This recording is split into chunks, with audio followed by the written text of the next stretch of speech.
오늘 우리에게 주신 말씀 마태복음 12장 46절에서 50절입니다. 마태복음 12장 46절에서 50절. 제가 보고 있는 성경은 신약성경 20페이지.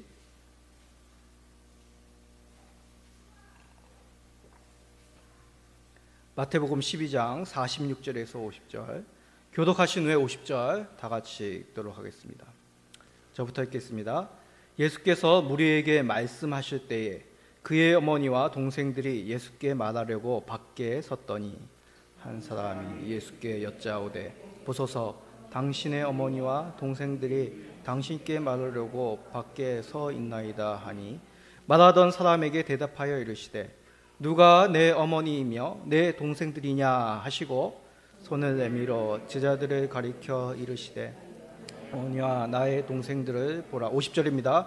누구든지 하늘에 계신 내 아버지의 뜻대로 하는 자가 내 형제여 자매여 어머니이라 하시더라. 아멘. 마태복음 12장 46절에서 50절의 말씀을 가지고 또 하나의 가족이란 제목으로 함께 말씀을 나누고자 합니다. 5월은 가정의 달입니다. 이 가족이란 단어, 참 우리에게 어떠한 단어보다도 참 친숙한 단어이지만 또 이 단어가, 이 가족이란 것이 그렇게 기쁨을 주지 못하는 그런 단어로 여기는 사람들도 의외로 많습니다. 극단적인 예로 세상 명절을 한번 생각해 보십시오. 명절에 사람들은 가족들이 함께 모여 그 기쁨을 가족 간에 나누는 것으로 보통 자연스럽게 그렇게 생각을 합니다. 그런데 차라리 명절이 없었으면 하는 사람들도 의외로 많습니다. 생각해 보십시오. 이 땅에 사랑하는 가족들을 먼저 보내신 분들은 명절이 더욱 쓸쓸하게 느껴지실 것입니다. 또 이북에 가족이 있다든지 선교사님과 같이 저 멀리 타국 땅에 계신 분들은 이 명절 때만 되면 고향에 대한 그리움이 더욱 많아질 것입니다. 이런 좋은 어떤 가족에 대한 애틋한 마음으로 명절이 그렇게 밝게 느껴지지 않는 분들이 있는가 하며 또 어떤 분들은 가족 간에 상처가 있어 서로 화목하지 못하고 미워하는 마음들이 있어서 그런 깨어진 마음으로 명절, 이 가족이란 단어가 그렇게 반갑게 느껴지지 않는 분들도 많다는 것입니다. 특히 우리 믿음의 성도들에게는 이 가족이란 단어가 쉽게 다가오지 못하는 분들도 참 심심치 않게 많음을 보게 됩니다. 믿는 사람들이 이제 가족, 그 중에 모든 사람들이 다 가족이 예수님을 믿는다면 더할 나위 없겠지만 믿지 않는 일부의 부모님들, 형제분들이 있다면 명절 같은 날 함께 모인다는 것이 우리 믿음의 백성들에게는 참 짐이 되는 경우들이 또 많습니다. 그러나 부담을 느낀다고 해도 가족은 가족인 것이죠. 예수님을 믿는 사람으로서 불신 가족들을 품어야 되는 것, 결국 그들에게 사랑으로 예수님의 말씀, 복음을 전해야 된다는 것이 우리가 가져야 될 가족의 관계입니다. 그렇지만 참 쉽지 않은 내용입니다. 그러면 우리는 구체적으로 가족들을 어떻게 여겨야 될까요? 하나님 나라에서의 가족은 도대체 어떠한 의미라는 말입니까? 그 가운데 오늘 말씀은 예수님께서 직접 하나님 나라에서 가족은 이렇다, 그 가족에 대해서 말씀하시는 귀한 본문입니다. 아니, 가족이 가족이지 무슨 하나님 나라의 가족이 따로 있나? 라고 생각하시는 분들도 있겠습니다. 그러나 생각해 보십시오. 하나님이 우리를 창조하실 때 제가 한시니까 한간에, 긴간에, 이간에 그렇게 창조하지 않으셨습니다. 아담과 하와를 창조하시고 우리는 그들의 후손으로 이 땅 가운데 태어나게 하신 것이죠. 그런데 그 아담과 하와의 후손 중에는 하나님께 순종하는 자들이 있는가 하면 그렇지 못한 자들도 있습니다. 그러면 어떤 사람들이 하나님 나라의 백성이 될 수가 있겠습니까? 당연히 하나님 뜻에 순종하는 자들이 하나님 나라에 합당한 백성이 되겠죠. 그런데 우리는 늘 하나님 뜻에 순종할 수 없습니다. 우리의 의지와 우리의 결단으로는 감히 하나님의 뜻에 100% 순종할 수 없는 것이죠. 그러기에 대신 이것을 이루실 분이 필요한 것입니다. 하나님과 우리의 사이에 중간에 계시는 분, 다른 말로 중보자가 필요한 것이죠. 중보자란 바로 중간에서 책임을 질 수 있는 사람, 그런 뜻입니다. 하나님과 우리 사이에 중간에서 그 책임을 지실 분, 바로 예수님으로 말미암아 우리는 하나님의 백성이 됩니다. 이를 다른 말로 표현한다면 예수 그리스도로 말미암아 우리가 하나님의 가족이 될 수 있다는 것입니다. 자, 이것을 잘 드러내는 이 땅에 공동체 있습니다. 무엇이겠습니까? 바로 교회입니다. 교회로 말미암아 우리는 하나님 나라, 그 하나님 나라의 한 가족됨을 우리가 깨닫게 된다는 것이죠. 그러기에 또 하나의 가족이란 것은 교회를 뜻합니다. 오늘 말씀이 이것을 아주 잘 드러내고 있습니다. 우리 같이 이것을 살피고 우리는 또 다른 가족인 이 교회의 성도로서 어떻게 살아야 되는지, 그리고 우리의 육신의 가족을 어떻게 돌봐야 되는지를 한번 살펴보고자 합니다. 자, 말씀을 봅시다. 먼저 46절입니다. 예수께서 무리에게 말씀하실 때에 그의 어머니와 동생들이 예수께 말하려고 밖에 섰더니, 먼저 우리가 이 말씀을 읽으면 좀 당혹감이 듭니다. 특별히 유교 문화에 살고 있는 우리들의 정서로서 예수님이 어머니와 형제들을 외면했다라는 것은 우리가 좀 쉽게 예수님을 이해하지 못할 그런 말씀으로, 모습으로 여겨집니다. 그러나 단지 예수님이 단편적으로 예수님의 육신의 가족을 못 알아봤다, 부인하였다, 그렇게 이해해서는 안 되겠죠.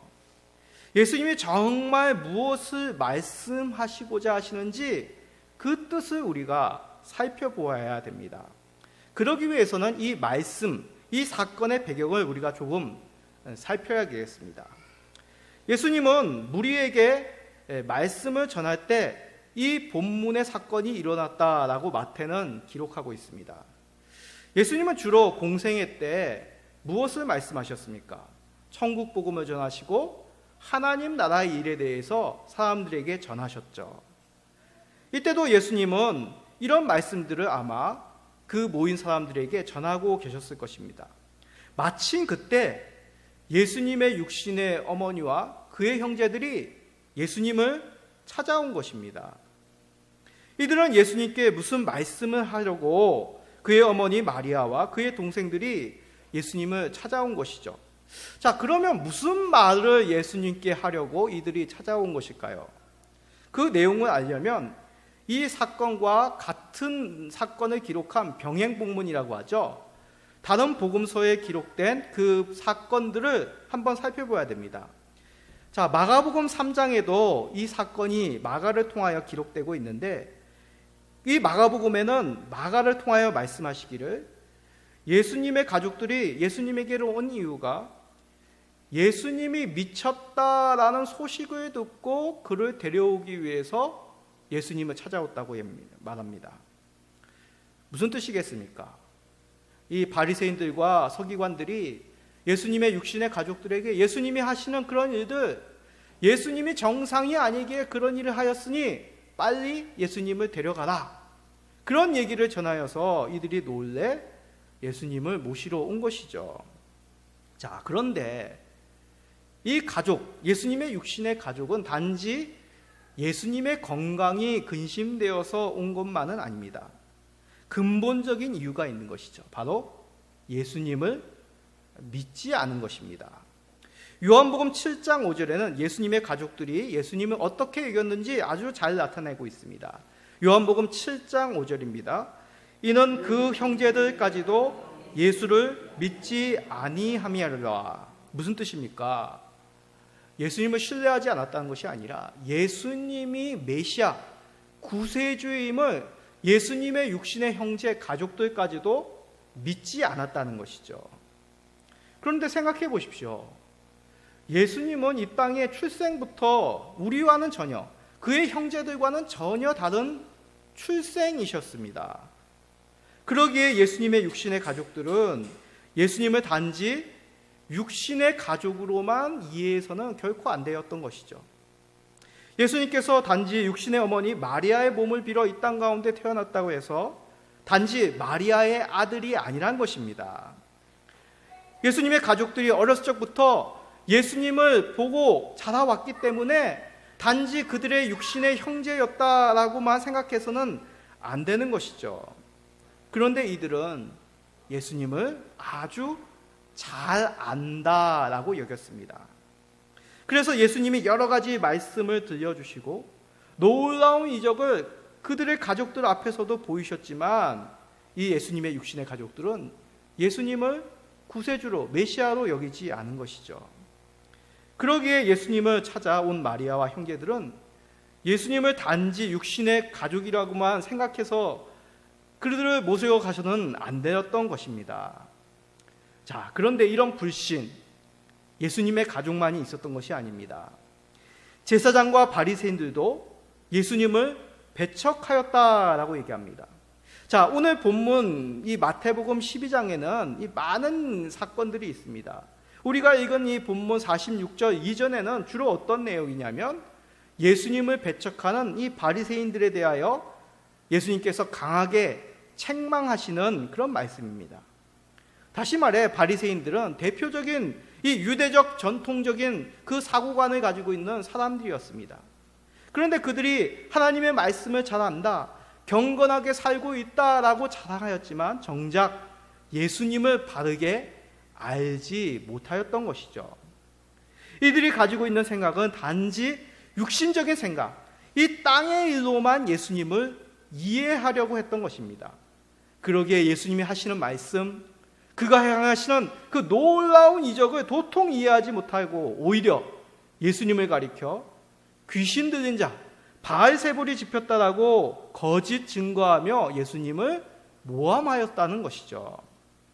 그러기에 우리가 예수님이 말씀하시는 그 가족, 오늘 본문의 말씀을 이해하기 위해서는 지금껏 가지고 있는 그 유교적인 가족관을 버리셔야 됩니다.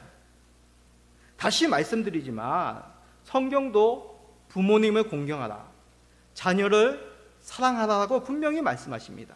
그러나 전제가 무엇이었습니까? 주 예수 안에서 부모와 자녀를 사랑해야 되는 것입니다. 주 안에서 부모를 공경해야 되는 것이고 주 안에서 자녀를 말씀으로 양육해야 됩니다. 그러기에 새로운 하나님 나라에서는 이 땅에서 우리가 가지고 있는 그 가족과 혈통에 대한 생각으로는 도저히 이해할 수 없다는 것이죠. 우리 주님도 분명히 이렇게 말씀하십니다. 마태복음 22장 30절입니다. 부활 때에는 장가도 아니가고 시집도 아니가고 하늘에 있는 천사들과 같으니라. 무슨 뜻입니까? 부활이 없다고 여기는 사두개인들에게 분명히 말씀하십니다. 우리가 부활한 후에는, 다시 말해 천국에 가서는, 하나님 나라에 들어가서는 이 땅의 가족과 결혼의 의미는 더 이상 없을 것이라고 말씀하는 거죠. 물론 이 땅에 우리가 발을 딛고 살 동안은, 우리가 생명에 있는 동안은 하나님이 주신 가족을 돌보아야 됩니다. 몸담고 그 가족을 더욱 하나님의 집으로 만들어 가야 되는 것이죠. 그러나 천국에 가서도 동일하게 우리의 가족, 우리의 혈통, 한씨, 한진우의 자녀, 한진우의 부인, 그렇게 여겨서는 안 된다는 것입니다. 그래서 예수님은 모인 무리들에게 이렇게 도전적인 말씀을 던지십니다. 자, 마태복음 12장 48절입니다. 말하던 사람에게 대답하여 이르시되 누가 내 어머니이며 동생들이냐 하시고, 자, 이 말만 따로 떼어서 보면 예수님이 어머니도 몰라보고 형제들도 몰라보는 그런 불효자식, 그런 페류나처럼 느껴집니다. 그러나 예수님은 생각해 보십시오.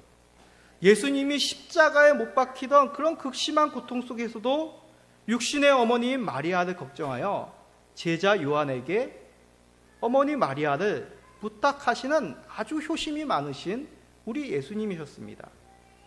그러기에 예수님의 이 말씀은 그 자리에 있는 무리들인 예수님을 따르는 그 제자들에게 새로운 하늘의 가족관을 심기기 위하여 도전적으로 던지시는 말씀이란 것이죠. 너희들 하나님 나라의 백성이라고 생각하느냐? 그러면 하나님 나라에서 누가 가족이 될 수 있는지를 생각해 보아라고 우리 예수님이 도전적으로 던지시는 말씀이죠. 이러한 하나님 나라에서의 새로운 가족관, 우리는 의식하고 있지 않지만 그러한 것을 우리는 입술로도 고백하고 잘 알고 있습니다. 그게 무슨 뜻이냐면 우리가 보통 교회 내에서 어떻게 부릅니까? 요즘은 직분을 많이 부르시죠. 목사님, 장로님, 권사님, 성도님, 그렇게 많이 부릅니다. 그런데 초대교회에서는 주로 형제님, 자매님 그렇게 불렀습니다. 다시 말해 교회의 성도는 주 안에서 형제요 자매라는 뜻입니다. 형제요 자매라고 호칭한다는 것은 그렇게 여겨야 된다는 의미입니다. 다시 말해 교회의 성도들은 우리는 한 형제요 한 자매로 여겨야 된다는 의미입니다. 그래서 초대교회 시절에 믿지 않는 사람들은 교회 다니는 사람들을 이상하게 여겼습니다. 아니 저 사람들 예의도 없나? 부모도 없나? 형제도 없나?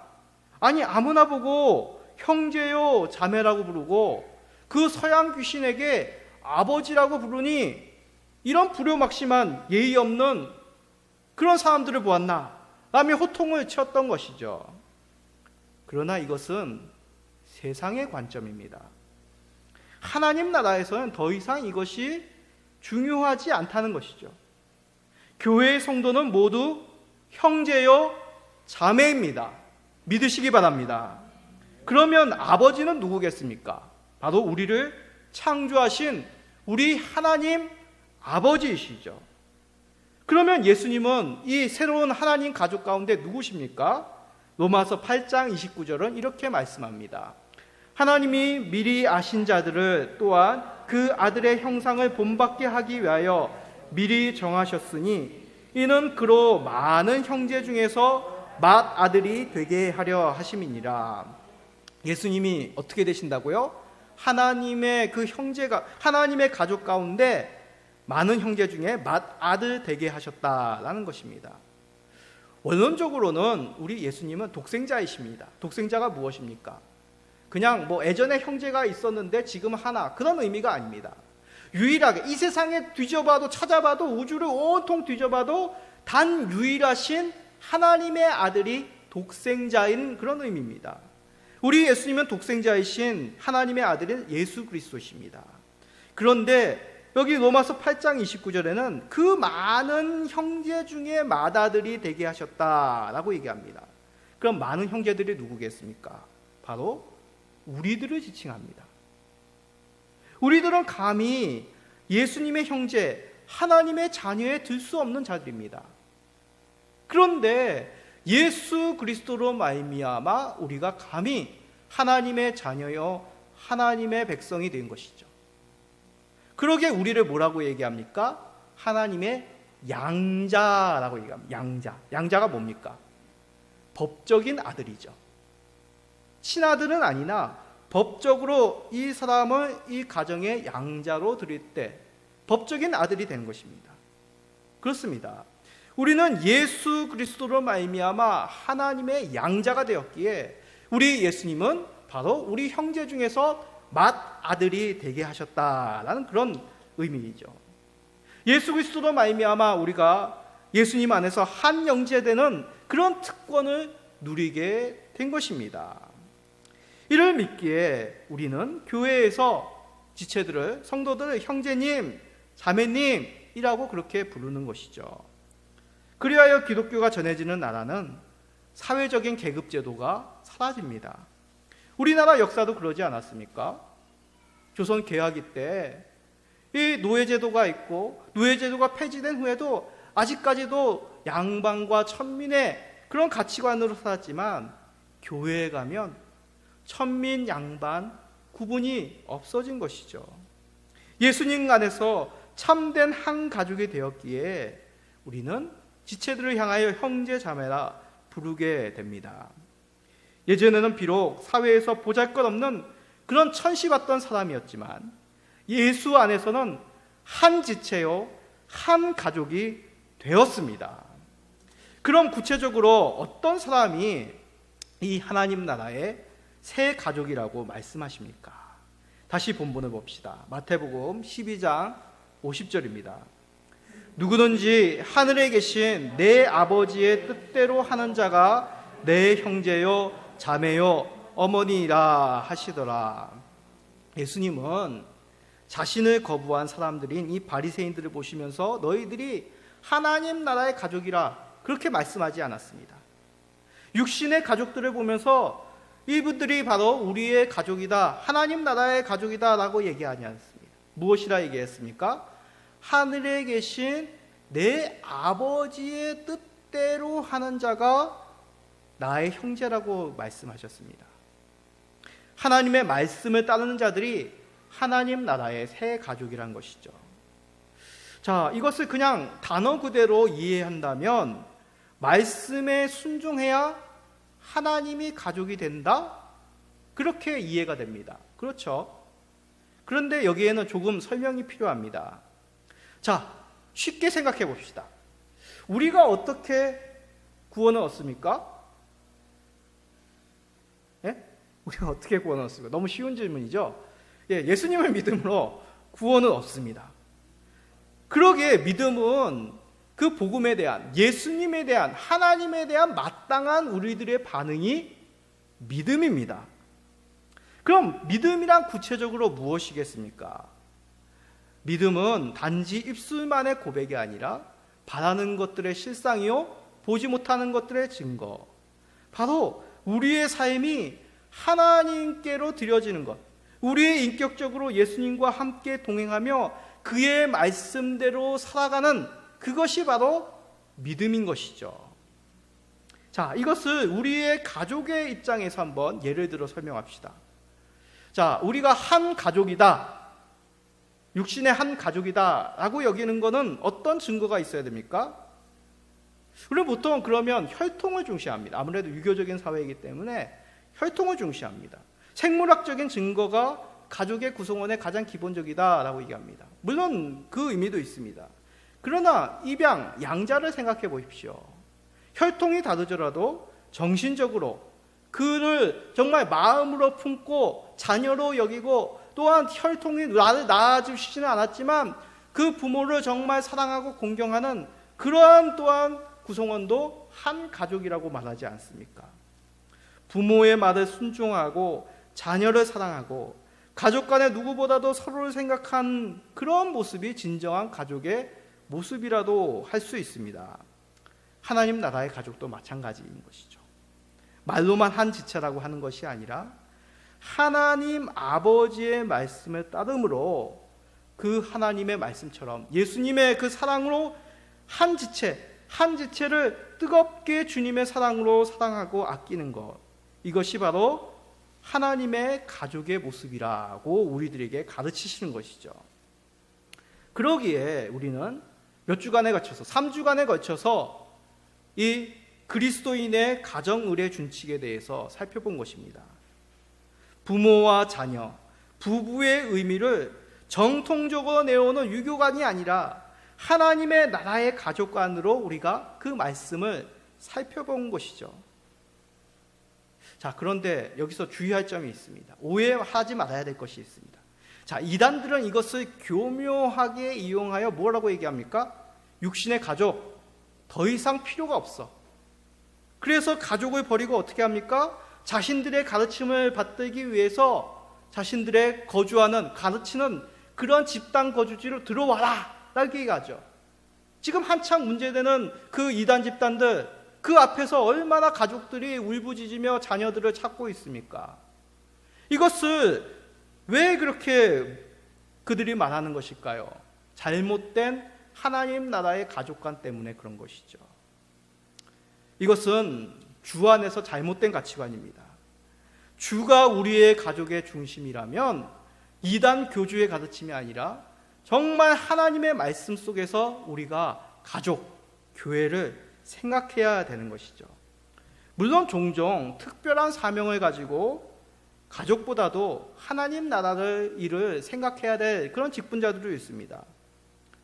예를 들어 선교사님, 그리고 저와 같은 목사들, 전도사님들, 가족을 떠나 출가하여 사명자의 길을 가시죠. 그렇지만 그들도 여전히 가족들이 있고 가족들을 위하여 기도하며 또 할 수 있는 대로 우선순위는 아니지만 가족을 돌아보십니다. 그러기에 우리는 가족하면 하나님 나라와 배치되는 어떤 그러한 공동체가 아니라 바로 하나님 나라 안에서 새롭게 우리가 가족을 생각해야 된다는 것입니다. 불신 가족이라도 돌아보고 사랑하고 섬겨 나가야 되는 것이죠. 그들도 주 안에서 한 가족 되기 위해서 그들을 위해서 기도하며 섬겨 나가야 된다는 것입니다. 그러나 분명한 것은 행복한 우리 가족을 만드는 것이 우리의 인생 목표가 되어서는 결코 안 된다는 것입니다. 그러면 우리는 무엇을 목표로 삼아야 될까요? 에베소서 3장 6절입니다. 이는 이방인들이 복음으로 말미암아 그리스도 예수 안에서 함께 상속자가 되고 함께 지체가 되고 함께 약속에 참여하는 자가 됨이라. 우리가 하나님 나라의 상속자가 되어서 세상에 다스릴 권세를 누리게 됩니다. 그것을 위해서 우리 예수님이 이 땅 가운데 오신 것이죠. 하나님 나라에서 더 이상 혈통의 의미는 사라진다고 얘기합니다. 그러기에 이스라엘 사람들이 자랑하던 나는 아브라함의 후손이야, 그렇게 자랑하던 것은 더 이상 의미가 없게 되는 것이죠. 하나님 나라에서는 혈통이 아니라 약속의 자녀들, 하나님께서 택정하시고 부르시고 믿음의 백성들로 삼으신 그런 하나님의 자녀들이 하나님 나라의 상속자가 되었다라고 얘기합니다. 그래서 마태복음 12장 50절에 누구든지 하늘에 계신 내 아버지의 뜻대로 하는 자가 내 형제요 자매요 어머니이라 하시더라 라고 말씀하신 것입니다. 무엇이라고 얘기합니까? 누구든지입니다. 누구든지. 혈통으로는 우리가 감히 이스라엘 사람들과 같은 혈통을 비교한다면 감히 그 축에 들지도 못합니다. 유대인들이 얘기하는 이방인들은 지옥의 땔감을 하시기 위하여 창조하셨다라고 얘기할 수밖에 없습니다. 우리는 감히 하나님 나라에 들 수도 없죠. 그런데 어찌 하나님 나라의 상속자여 예수님을 형제라 부를 수 있는 그러한 은혜를 누릴 수가 있겠습니까? 그러나 예수 그리스도로 말미암아 새로운 가족이 이루어졌습니다. 누구든지 예수 그리스도로 말미암아 하늘에 계신 그 아버지의 뜻대로 순종할 수 있는 길이 열리게 된 것이죠. 자, 그러면 좀 더 구체적으로 하늘에 계신 아버지의 뜻이 무엇인지를 생각해 봐야 됩니다. 자, 이것은 바로 교회의 측면에서 살펴봐야 되는 것입니다. 하나님 아버지의 뜻, 그것은 바로 교회이기 때문에 그렇죠.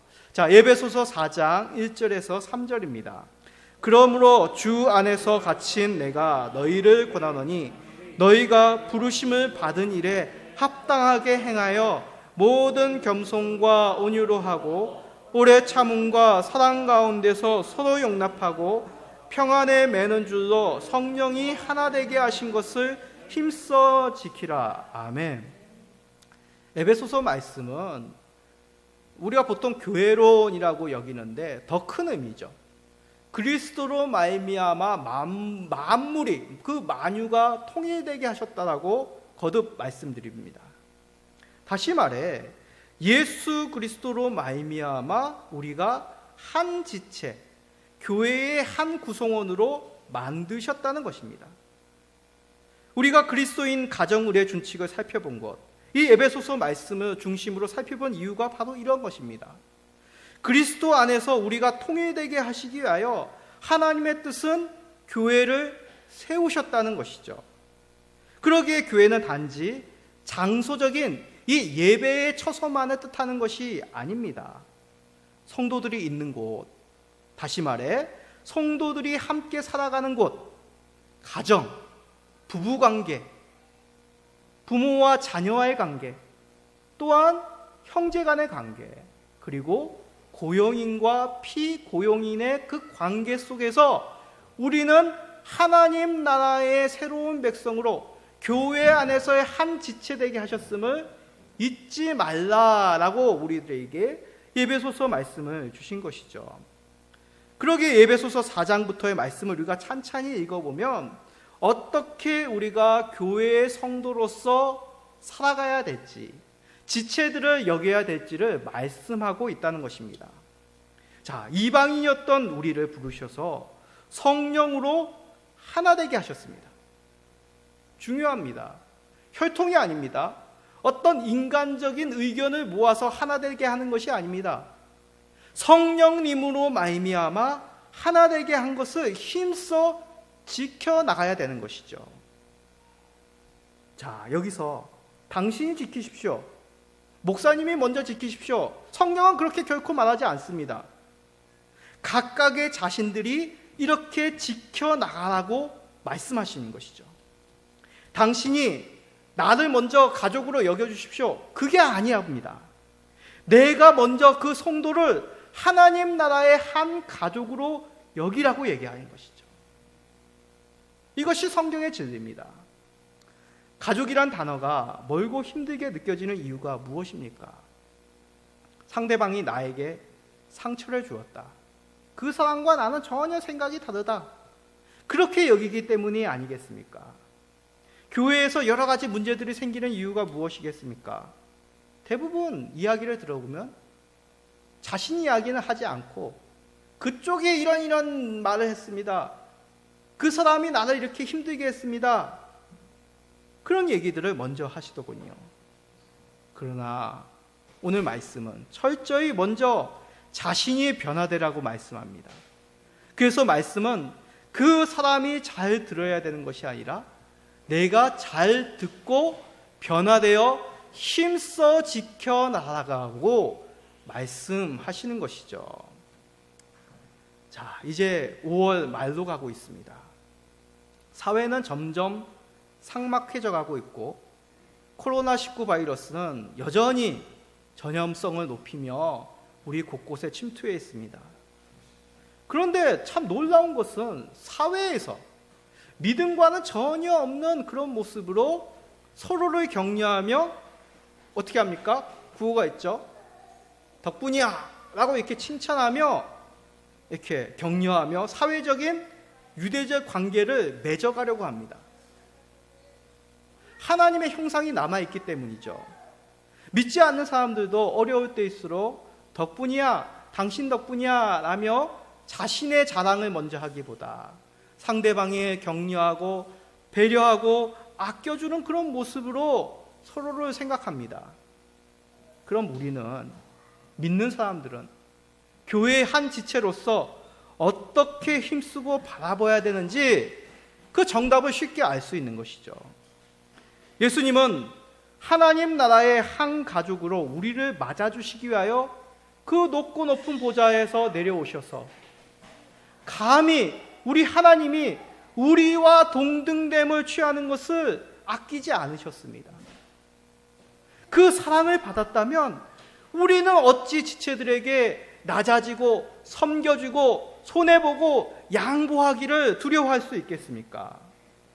우리는 예수 그리스도로 말미암아 이미 하나님의 양자가 된 큰 은혜를 누리게 되었습니다.